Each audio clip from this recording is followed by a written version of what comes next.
What's up, folks? Welcome back to TacticalTortoise. My name is Trevi, and today we're going to do another Getting Started in Warhammer 40k video. This time, we're going to be talking about Warhammer's newest Codex faction, that being the Emperor's Children. As always, with these videos, I'm going to give you a brief overview of the faction, talk about its lore and army abilities, as well as tell you how to build up an Emperor's Children army from the ground up, starting with the Emperor's Children army box. Emperor's Children were one of the first Space Marine legions originally created by the Emperor, being founded as the Third Legion. However, during the Horus Heresy, these warriors fell to the predations of Slaanesh, giving themselves over to the chaos god of excess and hedonism, creating a ruthless army that is absolutely obsessed with perfecting their martial skills, competing on the battlefield to outdo one another in displays of expert swordsmanship. On the tabletops of Warhammer 40,000, Emperor's Children are characterized by small and fast units. The army has a focus on aggression and peace trading, using relatively small and easy-to-kill units, but that hit harder than their value, and are exceptionally fast, allowing you to engage with enemy units on avenues that your opponent wasn't perhaps expecting, destroying their units and forcing your opponent to respond before following up with additional Chaos Space Marines from your army. This is characterized by their army ability Thrill Seeker. This is a little bit of a complex ability and will likely to take a couple of games to get used to. This ability allows any Emperor's Children unit to both fall back and advance while still operating normally, allowing them to shoot and charge after doing so. This is a hugely powerful army ability, but has a huge downside. The downside being that when your units choose to do so, they can only attack or charge units that haven't already been attacked or engaged by your units during that same phase. So if an Emperor's Children unit from your army advances, it's able to shoot at units as long as no other friendly units has targeted that unit during your shooting phase, and it's able to charge enemy units as long as no other Emperor's Children units have charged that unit during the same phase, and that unit didn't begin the phase engaged. The best way to keep track of this is to place a token next to your units that advanced or fell back to denote that they are within that state, then always attack with those units first, ideally at different targets, before moving on and attacking with your other units that have just moved normally and don't have such restrictions. You can attack with a unit that advanced before any other units attack, then attack the target that they originally attacked with other units in your army without any restrictions whatsoever. The units that remain stationary or performed normal movements are totally unrestricted. This allows the Emperor's Children army to play incredibly fast, with every single individual unit able to advance and charge, and with most units having a above average movement characteristic, they're able to cross the battlefield incredibly quickly. The downside being that it's difficult for them to bring a lot of units to bear on a single target because they're going to be out competing with each other. So that all being broken down, let's talk about starting an army. Now, normally this is the part of the video where I would talk about combat patrol selections for this faction, but Emperor's Children actually don't have a combat patrol, at least at the time of recording. What they do have, however, is their army set, Champions of Slaanesh. This set comes with a Lord Exultant, 2 units of 6 Noise Marines, as well as 20 undefined Emperor's Children Marines. These can be assembled either as Infractors or Tormentors.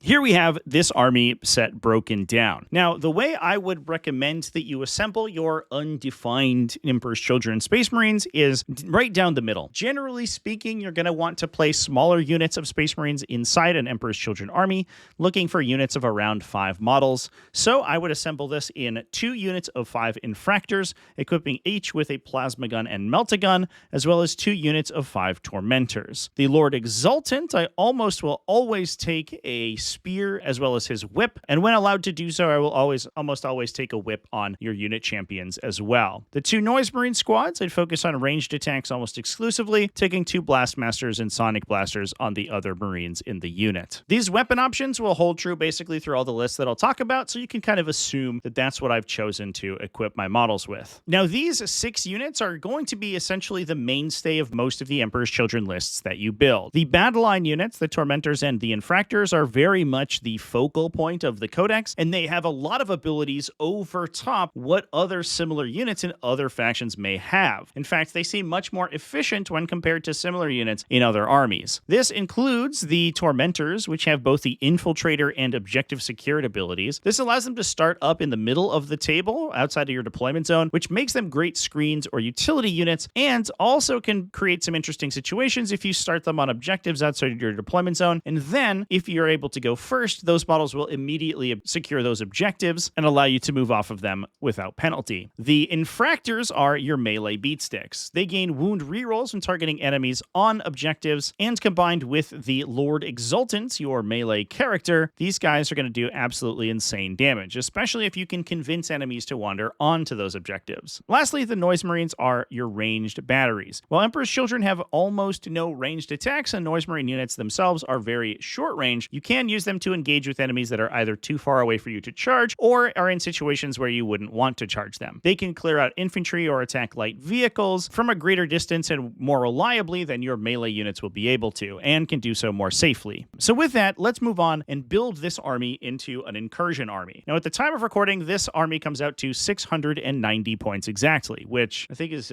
pretty nice. Now, moving on to an Incursion list, we can talk about detachment options for this army. Emperor's Children have a lot of pretty reasonable detachment selections, especially for an army similar to the one that you get in the army set. In this case, I recommend you start with the Peerless Bladesman detachment. This is an incredibly straightforward detachment that simply adds a bunch of raw statistical bonuses to your charging units. Each time your charging units move, this includes units that charged during your charge phase and also units that performed heroic interventions during your opponent's charge phase, you get to select one of the two keywords to grant their melee weapons. These are either lethal hits or sustained hits 1, either giving them an additional bonus to attack high toughness enemies with those lethal hits or simply more hits thanks to the sustained hits. If this can be combined with any sort of rerolls, these abilities tend to be very good, but on a baseline, even just getting sustained hits on your charging units is a solid bonus. We also get some pretty powerful stratagems inside this detachment, including the ability to gain +1 AP when charging, fighting on death when your opponent comes back to charge you on the crackback, and a lot of stratagems that allow you to engage enemies more easily. This includes Incessant Violence, which allows you to consolidate up to 6 inches. So if, for example, your unit has destroyed an enemy unit and is within 6 inches of a second one, you can pay a CP to allow your unit to consolidate into those. Once they fall back from you, Cut Down the Weak allows you to charge in your opponent's movement phase to re-engage units that are falling back from you. That is an expensive stratagem, but it forces your opponent to think very carefully about their turns and allows you to potentially mess up their activations if they are a shooting army. Once a unit's fallen back from you, if you re-engage it, it doesn't have the opportunity to fall back a second time, so it's going to be locked in melee and potentially keep your unit safe for another turn. What we're going to try to do here is build an army that works both in this detachment as well as can expand out into other detachments, since the core of the Emperor's Children army is going to be relatively similar, essentially regardless of which detachment we're playing. So with that, we've moved over to a 1,000 point Incursion size list here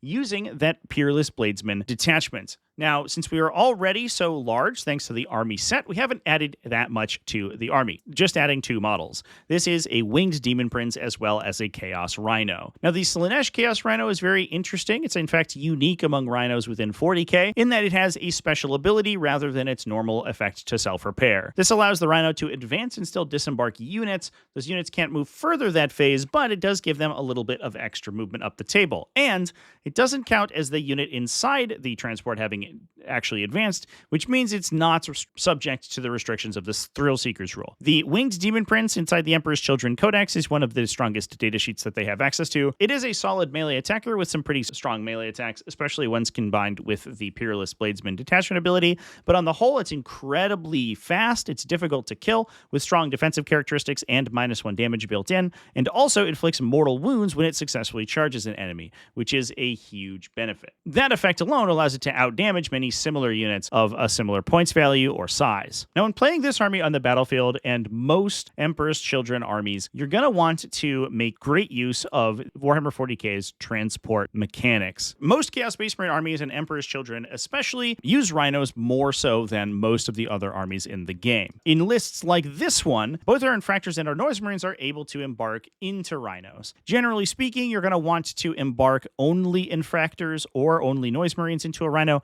because the Infractors have the 6-inch scout rule, which allows that rhino to scout 6 inches if all of the models embarked within it are scouts. However, there are benefits to both embarking Infractors and Noise Marines, the main one being that Noise Marines are able to fire from the firing deck on the rhino, but Infractors do appreciate getting the extra movement up the table by being ferried up by a transport. Generally speaking, I would start with Infractors embarked within a rhino, and then, if you want to, you can set up Noise Marines so that they can follow up those Infractors and re-embark into the rhino once the Infractors have disembarked. Keeping in mind that the infractors can scout, is always important to place them in positions where they can move up into line of sight blocking terrain after the first turn of the game, and you always want to set them up in positions where they can threaten objective markers around the center of the table. You don't necessarily need to be throwing them out in willy-nilly in an attempt to steal those objective markers, but an infractor unit will very easily kill most other small 5 model units if they are standing on the objective marker themselves. We can begin our Tormentor units touching objective markers to force our opponent to come and attack them if you do end up going first. If you go first and infractors are on the objective, then you will hold the objective at the end of your command phase and you will lock that objective in under your control, which then allows you to move the infractors back into a defensive position and force your opponent to come in and retake that objective lest you score it. Otherwise, keeping the infractors in areas where line of sight is going to be difficult for your opponent to gain is the name of the game, since these guys are going to be what is scoring you points at the beginning of the game when you're drawing your tactical secondary objectives. Even if your opponent can come in and attack the tormentors on your objectives, assuming that they can't do so from long enough away, you can keep your other units close enough to be able to counterattack. Assuming that enemy units need to move up very aggressively to see these models or move up aggressively to shoot them, we can then counterattack with our other units like our winged demon princes. This is the piece trading that Emperor's Children really want to be engaged with. They want to force the opponent to overextend into them to kill their small, not very valuable battle line units, which then allows them to counterattack with either overwhelming force or units that are just as, if not more efficient than the units that they're coming to kill. Setting up these waves of attacks is going to be a really big part of any Emperor's Children game plan. Last but certainly not least, we have the Noise Marines. These guys can act as part of that peace trading role by deploying in your deployment zone in positions where they're going to be able to advance up and attack units that are moving up to attack your own models, or you can start them in strategic reserve. Units like these Noise Marines are great in strategic reserve because they're able to come out off a table edge 6 inches away from a table edge and 9 inches away from enemy units and then still fire their weapons. They don't have to roll charges like most of the melee units will have to, so they're able to just hop out and respond to the current board state. The Demon Princes, I should also mention as we talk about them as we move on through the video, are also fairly good at deep striking because they're able to use rapid ingress fairly effectively to jump in on your opponent's turn, then use their exceptional speed with move 14 and advance and charge to get in and attack enemies. Now, in this list, I've also assigned the Distortion enhancement to our Lord Exultant. I think it's important to talk about these little characters because they are another big source of power from the army, and as we move on to the 2,000 point level, we're going to be adding more of them to the list. They grant their attached unit lethal hits, which is a pretty nice bonus and allows them to always be able to choose sustained hits from the Peerless Bladesman detachment ability when they're charging. In addition, they also have a once per battle ability that increases their attacks characteristic by 3, as well as gives them +1 AP. I always recommend that you equip these guys with a Phoenix Power Spear, as well as a Rapture Lash. Now, there's a little bit of anti-synergy there. The Rapture Lash is an extra attack weapon, which allows you to attack with it in addition to your main weapon. However, extra attack weapons cannot have their attack characteristic improved, which means that you do not get the +3 attacks on the Lash. You will only do so on the Spear. However, the Spear profile is incredibly impressive. Strength 7, AP 2 for 2 damage with the Lance keyword, which gives it +1 to wound on the charge, meaning it's wounding essentially everything in 40k on 4s, likely with rerolls, lethal hits from the Lord Exultant's own detachment ability, and probably sustained hits as well. That AP is going to be improved by the Euphoric Strikes ability, and you will most likely be using this as soon as the Lord Exultant charges the first time during the game. Because they are not very difficult to kill, the likelihood that they get killed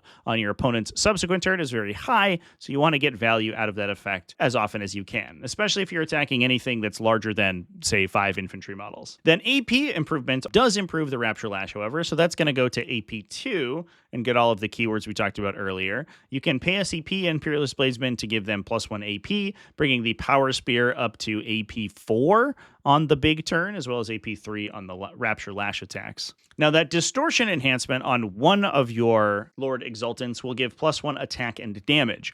Obviously, the attack modifier cannot affect the whip, but the damage modifier can. So on the turn that you're using the Lord Exultant's once per battle ability, he's going to be attacking 9 times with his Strength 7, AP3, 3 damage Power Spear, as well as 4 additional attacks with a Strength 4, AP2, 2 damage Whip. All of those getting both lethal and sustained hits, assuming that he charged. If you're attacking an opponent on an objective and gaining wound rerolls, this means that this little guy is going to do a phenomenal amount of damage during that one go turn. He's able to kill main battle tanks and, frankly, most things in 40k in a single attack. And he's going to be an incredibly useful piece as we move on to larger games. Now, with that, we're going to move on to the Strike Force game size.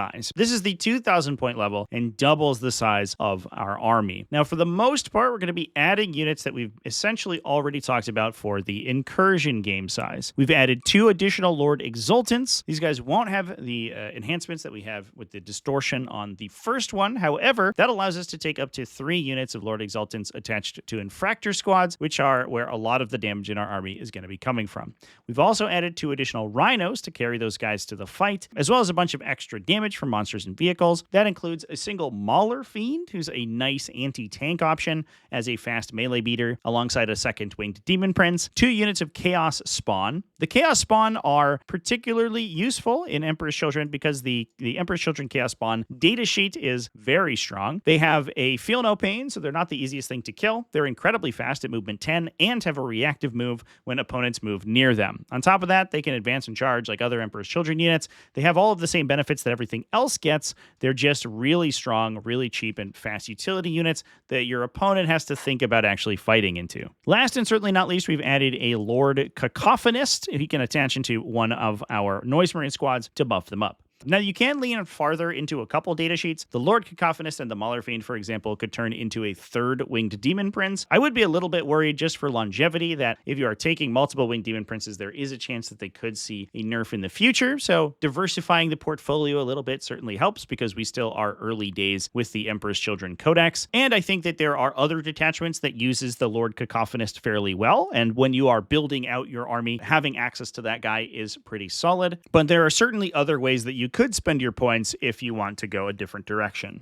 Now, when playing this army, that transport play I mentioned earlier is going to be the name of the game. There's a couple different ways that you can outfit your transports. Having 3 Rhinos gives us a total transport capacity of up to 36. So we actually have a lot of optionality of who embarks into those vehicles. First off, if we attach the Lord Cacophonist into a Noise Marine squad, he does make your Rhino embarkation a little bit funny because he becomes a 7 model unit and doesn't fit very easily with the other 6 model units inside the army. We do only have 3 Lord Exultants and 1 additional unit of Infractors. The extra unit of Infractors without the attached character is very useful because we can use him to go kill enemy utility units and light stuff that's coming out to score points without having to commit our expensive characters to do so. So these guys are very nice to have around, even regardless of the fact that they don't hit quite as hard without the character. So there's a couple ways we can divvy this up. The easiest way is to put all of the Infractors into their own transports. Because we have transport capacities of 12, we can double up these units inside each Rhino.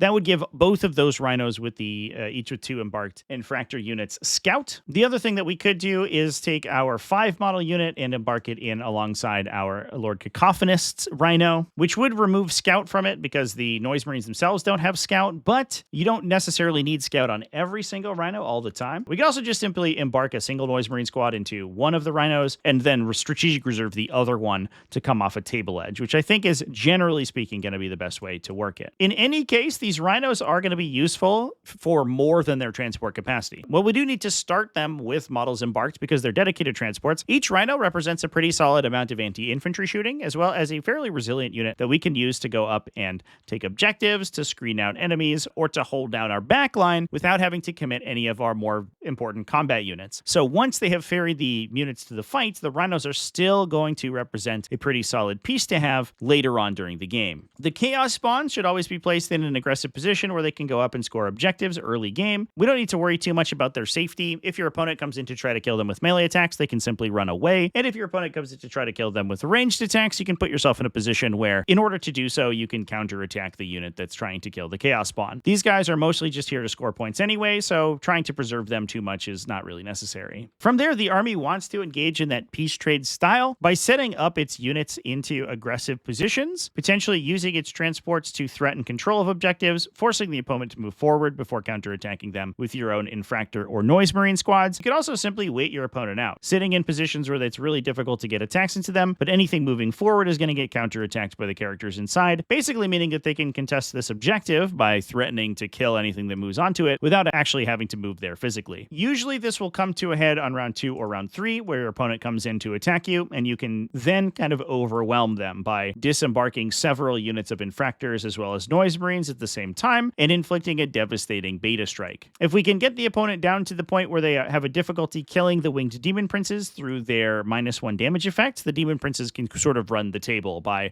constantly jumping between units, inflicting mortal wounds, and dealing damage with their attacks. The most important thing, though, is that you shouldn't be afraid to lose your units, especially once they have committed to the battle. While it's always important to watch out for your opponent's melee tricks, things like interrupts, fight first, or heroic interventions are always a little bit scary, you should go in assuming that the Emperor's Children units that you have committed to the fight will likely die on the subsequent turn. The goal is to create a situation where your opponent is unable to do that while keeping themselves safe from the next wave of Emperor's Children attackers that are going to come in and attack them. If you can create a wave attack like that, most armies have difficulty withstanding the constant barrage of Infractor units and Lord Exultants, eventually run out of steam to kill them all. You get a couple of additional rounds of attacking with some of your units, and that can usually spell the end for most enemies. Playing this army will be a little bit of an uphill battle for a brand new player. It is vitally important that you know Warhammer's fight phase mechanics like the back of your hand in order to play them effectively. For the most part, you are playing what amounts to slightly more elite regular Space Marines, so your melee attacks aren't phenomenally powerful outside of your characters and some of your specialist units. So you have to use your maneuverability and your manipulation of pile in and consolidate rules to get the most out of them. It's also important to keep in mind which units you need to engage with at any one time. For example, you don't always need the Lord Exultant to hop out of his transport and commit himself to a fight. You can instead get the job done if there are only 5 or 10 infantry models with your standard Infractor squads that don't have any attached characters. The amount of effort that your opponent has to expend to kill an Infractor squad versus a Lord Exultant with an Infractor squad is not very different, so it's just all upside to you if you can deal damage with a unit without an attached character. And the same goes for the Noise Marines. If you can commit a Noise Marine unit into a particular fight without having to send in your Lord Exultants, then the Noise Marine unit is going to get the job done a lot more efficiently than a unit alongside an attached character. It will likely take a couple of reps to get used to an army like Emperor's Children to understand how much expected damage you can get from your units and apply your force appropriately, but it wouldn't be an Emperor's Children army if it didn't require an obsessive amount of practice as well as a near perfect execution. Now, in terms of expanding this army out, Emperor's Children is not a particularly large codex with a lot of individual model options. There are a couple different directions you could go into. There are some very strong detachments, such as Coterie of the Conceited, that can supercharge your damage output at the cost of a little bit of additional brain power using its pledge mechanic. You can also dive further into the transport playstyle by using Rapid Evisceration, which gives you additional bonuses when you disembark transports and has some additional synergies with transports like Rhinos or with Land Raiders.